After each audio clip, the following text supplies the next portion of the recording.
From NPR News in Washington, I'm Lakshmi Singh. President Obama is raising expectations of a new round of diplomacy with Iran, which he says is on a more moderate course. Obama spoke to the United Nations General Assembly today. Iran's new president makes his debut there in about an hour.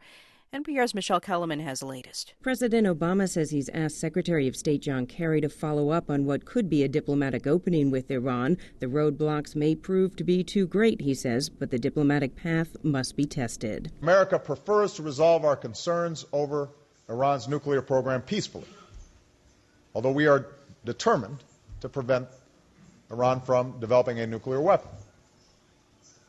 We are not seeking regime change, and we respect the right of the Iranian people to access peaceful nuclear energy. Powers that have been negotiating with Iran are to meet on Thursday. Both Kerry and his Iranian counterpart, Jawad Zarif, are due to attend. Michelle Kellerman, NPR News, the United Nations. Syria remains the dominant issue at the UN gathering. The U.S. is pressing the international body to pass an enforceable resolution holding Syria accountable if it fails to surrender chemical weapons that the Assad regime is accused of using against Syrians last month. Syria blames the attack on rebels. The head of Kenya is reporting new numbers from the hostage crisis at a Nairobi shopping center. President Uhuru Kenyatta says 61 civilians and 6 security officers have been killed. He also says several terrorists behind the attack died and nearly a dozen others are in custody, 3 days after al-Shabaab militants seized control of the building. We cannot confirm the details at present, but forensic experts are working to ascertain the nationalities of the terrorists. Kenya says troops are in control of the building, but militants say they're still holding their ground. The Senate is debating a move to cut off debate on a stopgap spending bill passed by the House to keep the government operating past next Monday.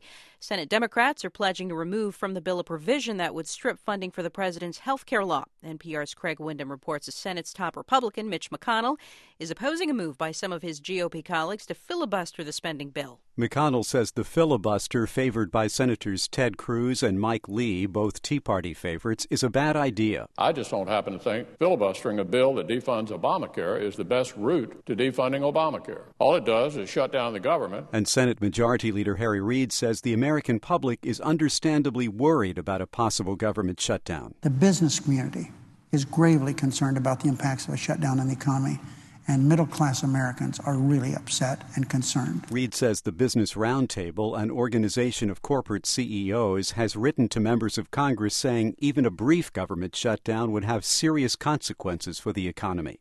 Craig Windham, NPR News, Washington. Dow is up 19 points. This is NPR News. The White House mishandled the process of picking a new Federal Reserve chairman, according to Richard Fisher, the president of the Dallas Federal Reserve Bank. Here's more from NPR's John Itzty. Fisher told a group of Texas bankers that picking a new Fed chairman should not be a public debate. It became public after former Treasury Secretary and White House advisor Larry Summers emerged as a frontrunner, and Senate Democrats began criticizing him for, among other things, his role in deregulating the financial system. President Obama publicly defended his former advisor, but Summers finally withdrew his name from consideration. That left the current Fed vice chairman, Janet Yellen, as the frontrunner for the job. Fisher said Yellen would make a great chairman. Even though the two often differ on policy issues, Fisher said they exchange a kiss at the beginning of each Fed policymaking meeting. John Itzty, NPR News, Washington. The death toll from an earthquake in southwestern Pakistan has climbed to at least 30. There are reports that the 7.8 magnitude trembler destroyed scores of homes in a remote mountainous area of Baluchistan province. 4 more people whose whereabouts were unknown in the aftermath of the floods in Colorado have been located. Authorities say they're doing well. At least 8 deaths are blamed on the floods that have caused an estimated $100 million in damage. Nearly 2,000 homes have been damaged or destroyed. Emergency crews are still trying to patch up highways before the winter so that remote areas that have been cut off by the floods will be reachable.